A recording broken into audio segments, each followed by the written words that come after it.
sabe, eu fiquei pensando em como gravar esse vídeo para um cara que eu admiro tanto. E o melhor jeito que eu encontrei foi só ligar a câmera e falar como ele faria. Eu meio que tenho uma teoria que o Anthony Bourdain nunca nos ensinou a viajar. Ele ensinou a olhar. Talvez seja por isso que a morte dele ainda doa tanto, sabe? Porque perder alguém é triste, mas perder uma maneira de enxergar o mundo, isso é devastador. Durante anos eu achei que eu gostava do Tony porque ele falava de comida e demorou muito tempo para perceber que a comida era quase um acidente. Ele usava um prato como outros escritores, sei lá, usam uma metáfora. A comida meio que nunca era o destino, era a porta de entrada. Porque, sabe, existia uma coisa que poucos jornalistas, poucos escritores e praticamente nenhum influenciador parece entender. Ninguém lembra do prato. As pessoas se lembram de quem estava sentado à mesa. E ele entendia pessoas como poucas pessoas entendem pessoas, porque não era porque ele era mais inteligente, não porque ele era um chefe brilhante, não porque ele tivesse viajado mais, mas porque ele fazia uma coisa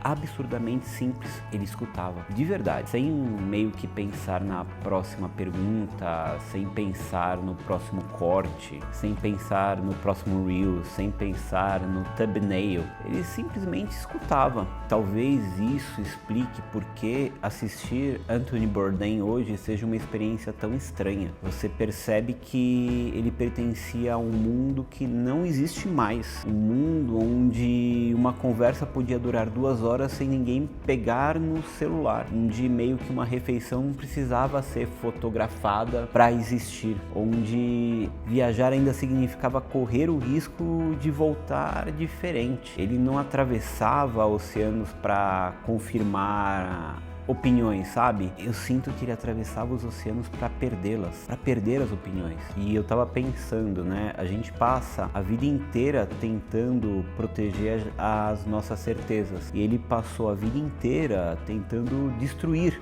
as certezas dele. Ele chegava a um país meio que sabendo que provavelmente estava errado sobre aquele lugar. E isso exige uma humildade quase que impossível nos tempos atuais. A gente vive na era das opiniões e ele viveu na era das curiosidades. E a curiosidade é definitivamente mais difícil, muito mais difícil, porque opinião exige ego, curiosidade exige coragem. E é muito mais fácil entrar num lugar procurando provas de que você estava certo. Difícil é entrar esperando encontrar motivos para mudar de ideia. E ele fazia isso o tempo todo. Talvez seja exatamente por isso que ele nunca pareceu um turista, né? Porque turistas colecionam lugares e o Anthony colecionava humanidade. E tem uma diferença enorme entre essas coisas, né? Ele não queria conhecer o restaurante famoso, talvez porque ele próprio sempre tenha sido um homem de bastidores, antes da fama, antes da CNN, antes dos Emmys, antes de ele virar o Anthony Bourdain. Ele era apenas mais um cozinheiro, medíocre, fumando demais, bêbado demais, trabalhando demais, vendo chefes brilhantes destruírem a própria vida e vendo restaurantes nascerem e morrerem, vendo gente talentosa desaparecer sem deixar um único registro. E então meio que ele escreveu o livro, né, o Kitchen Confidential. E talvez o maior milagre daquele livro não tenha sido transformar um cozinheiro em escritor, tenha sido transformar milhões de leitores em pessoas mais curiosas, porque ele nunca escreveu para parecer inteligente, ele escreveu para dizer verdades, e a verdade dele quase sempre era desconfortável. Ele falava de vício, de ego, de depressão, de violência, de imigração, de colonialismo, de guerra, de racismo, de pobreza, de desigualdade, e fazia tudo isso sem subir no palco, sabe? Sem dar sermão, sem pousar de homem virtuoso. Ele apenas sentava, comia, bebia, ouvia e deixava que as pessoas falassem. Isso parece pequeno, mas não é conteúdo. A gente sabe que eles aparecem aos milhões todos os dias. O que falta é alguém disposto a olhar para um pescador anônimo com o mesmo mesmo respeito de que olharia para um chefe de Estado. Isso era Anthony Bourdain. Ele democratizava a dignidade, ele fazia você acreditar que qualquer pessoa carregava uma história boa o suficiente para merecer uma hora na televisão. E isso, meus amigos, é um ato de respeito, talvez até de amor.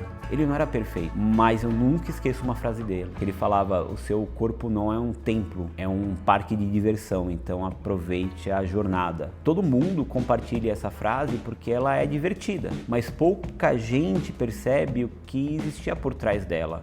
O Anthony sabia que a vida era curta demais. Ele parecia meio que viver com uma certa urgência silenciosa, como alguém que entendia que tudo ia acabar, que restaurantes acabam, que cidades mudam, que pessoas envelhecem, que mercados desaparecem, que cozinhas fecham, que amigos morrem. E talvez seja por isso que ele prestasse tanta atenção, porque quem entende que tudo é temporário aprende a olhar melhor, sabe? E existe uma ironia que sempre meio que me destrói. Ele passou a vida inteira tentando mostrar que as pessoas eram mais parecidas do que a gente imaginava, que uma mesa podia aproximar inimigos e que um prato podia atravessar fronteiras, que dividir uma refeição era uma forma de dizer: eu não tenho medo de você. Ele acreditava nisso profundamente, e justamente quando o mundo começou a precisar desesperadamente, sabe, desse tipo de olhar, ele foi embora. E isso dói. Dói porque a sensação não é que a gente perdeu um apresentador, a sensação é que a gente perdeu um tradutor, alguém que conseguia pegar culturas completamente diferentes e lembrar que por baixo da política, da religião, da bandeira e da língua